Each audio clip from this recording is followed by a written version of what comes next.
Pro-Chancellor, I invite Marrie Wiseman, a graduate of this ceremony in law, to address the congregation.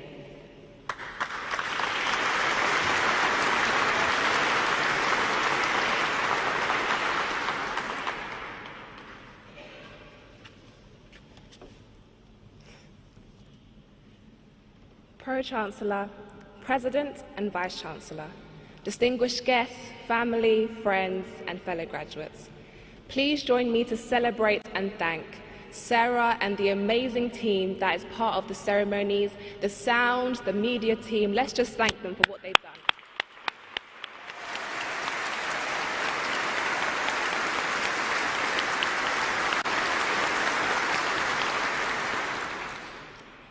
I thank the Lord and the School of Law for this opportunity and extend my heartfelt gratitude to my personal tutor, Katie Peters, who has been a great advisor and friend. Throughout this law degree, we often learnt about presumptions of law, an assumption that a fact existed or the acceptance that something was true. For example, in child law, a man is presumed to be the legal father if he was married to the mother at the time of the child's birth, unless rebutted with contrary evidence. When I reflect on graduations in this country and across the world today, I believe there may be a presumption also that the student life experience exists and threads through each of our journeys, knitting us together, making it easier in moments like this to present an experience accepted as true of what may be the majority sitting in this room today. For some of us, the University of Surrey was our first choice uni. We've had fantastic memories and made lifelong friends. But there are others who leave with no one to truly call a brother or a friend. Some families have made immense sacrifices to bring their loved one through university. Others have experienced difficult times, loss, and even grief over the past years. Some of us engaged with the fantastic opportunities our faculties did put on for us and benefited greatly from them, I being one. Others could not, taking on 2 or 3 jobs just to make it through the months leading up to this moment. Yet still, for some it was the conscious decision every single morning to give life another chance, whilst fighting on what seems to be the never-ending battlefront with their mental health. Why take the trouble of listing all these things and bring up the stains of the past on a day such as this? I do so to highlight to us all that we may run on the same track in this race called life, but we have certainly not all experienced it from the same lane. Nevertheless, our past experiences, no matter how ugly or beautiful they may seem to us, they can still serve a purpose. The past should force us to take decisions for a better future by helping to inform the actions we take in the present. Even if our experiences differ, I hope we can all find the same encouragement in the words I will share next.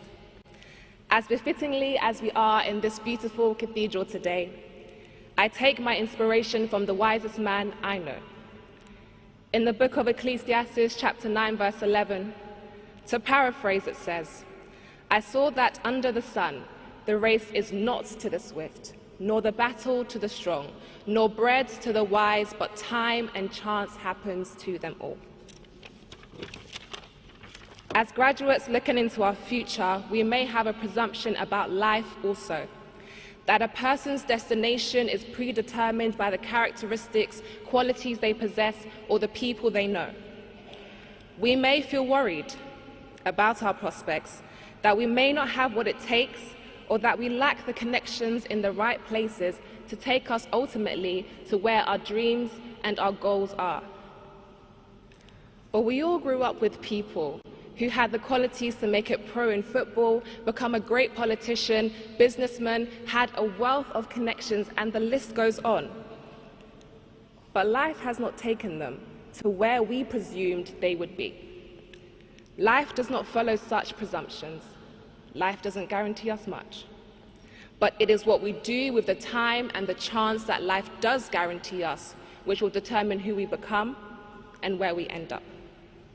Therefore, do not look down on yourself, do not be discouraged, and do not fear.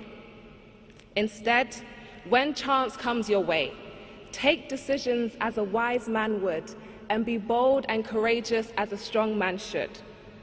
Fellow graduates, take that chance, however and whenever it presents itself, no matter how small, for the little steps of today bring us closer to our desired destination in the end. Class of 2022, in a few moments will leave this hall, but I pray you remember that time and chance will happen to us all. Time will not always be on our side, for we do not know when we will enter our final lap and breathe our last breath. So with this in mind, as you take those chances, make sure that you take a breath and enjoy this gift that is life. Congratulations, class of 2022. Thank you for listening, and God bless you.